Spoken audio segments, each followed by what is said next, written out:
Against the backdrop of the Kremlin's statements about serious diplomatic efforts to negotiate with the US, it has become clear that Putin is in fact unable to organize his own delegation without a scandal. As reported by Agency, the negotiations between Moscow and Washington were accompanied by internal conflicts between the Russian representatives that were so obvious that even the American side noticed it. According to sources, at the February meeting in Riyadh, Putin allowed 2 teams to participate in the negotiations, which are openly in conflict with each other. These are Foreign Minister Sergey Lavrov, 74, Presidential aide Yuri Ushakov, 78, and the head of the Russian Direct Investment Fund, Kirill Dmitriev, a man connected to Putin's family circle. And if the retirement age of the first 2 has long made their ability for active diplomacy questionable, then the participation of the 3rd turned into a complete organizational disgrace. According to the agency, before the talks, Putin allegedly promised Lavrov that only he and Ushakov would be in the delegation.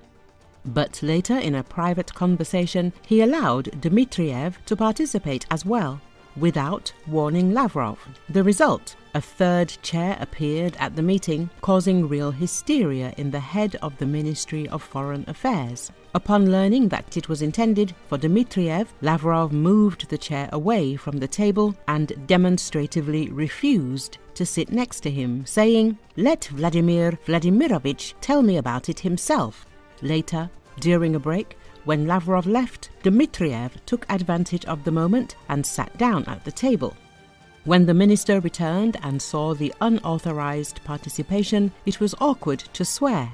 The Americans were just returning to the hall. Dmitriev, according to sources, asked, "Let me sit for at least 15 minutes. All this drama took place not behind the scenes, but in front of American diplomats. Trump's special envoy, Steve Witkoff, Secretary of State Marco Rubio, and National Security Advisor Mike Waltz. While pretending to be a strong vertical, the Russian delegation squabbled over chairs, demonstrating a complete lack of coordination and unity. Neither the Kremlin nor the Russian Foreign Ministry said a word about Dmitriev's mission to Washington. The first to learn about this were American TV channels. CNN reported that sanctions against Dmitriev were temporarily suspended for his entry into the United States.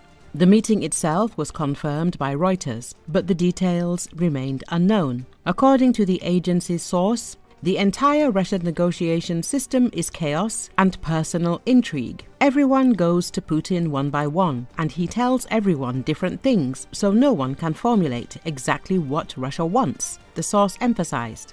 Russia wanted to show itself as an equal party in negotiations with the US, but in reality, it has shown only internal disorganization, diplomatic insanity, and a deep personal crisis. While the Americans and Ukrainians are acting, Moscow is bringing to Washington conflicting pensioners, whom Putin keeps in the dark about each other.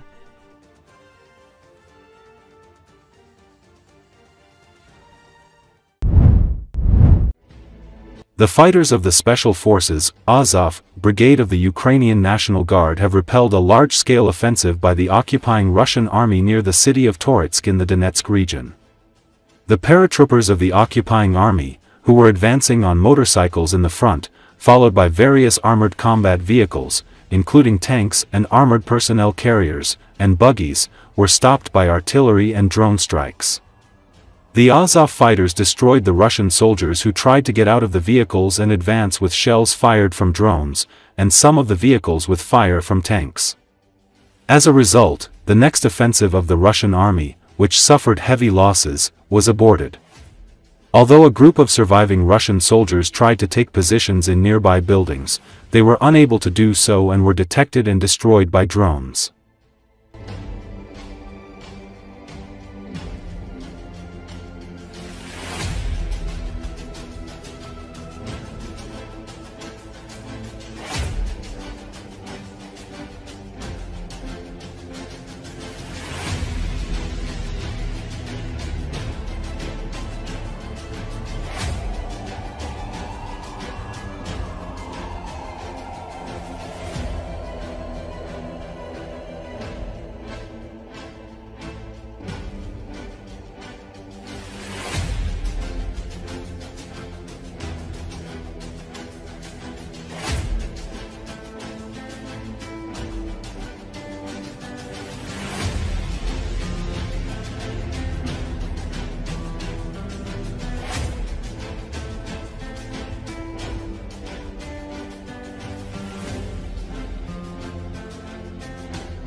During the full-scale war against Ukraine, Russia lost almost 10% of its fleet of Tu-22M strategic missile carriers. Forbes writes about this, analyzing yesterday's crash of one of them. Before the invasion of Ukraine, Russia is believed to have had about 62 Tu-22MS, upgraded versions of Cold War-era bombers that carry various types of cruise missiles. Before yesterday's crash, the Russian Air Force had already lost 4 of the aircraft. 1 crashed, 1 was shot down and 2 were destroyed or at least badly damaged by Ukrainian drone strikes on their airfield. In addition, a series of drone strikes on the Engels airbase from January to March destroyed a huge stockpile of cruise missiles that the bombers were launching. Forbes estimates the value of the lost missiles at nearly $1 billion. And although the Tu-22M launches missiles at Ukraine from a safe distance, each of their flights has certain risks, the author of the publication notes. After all, we are talking about aircraft designed in the 1960s and built in the 1970s and 80s.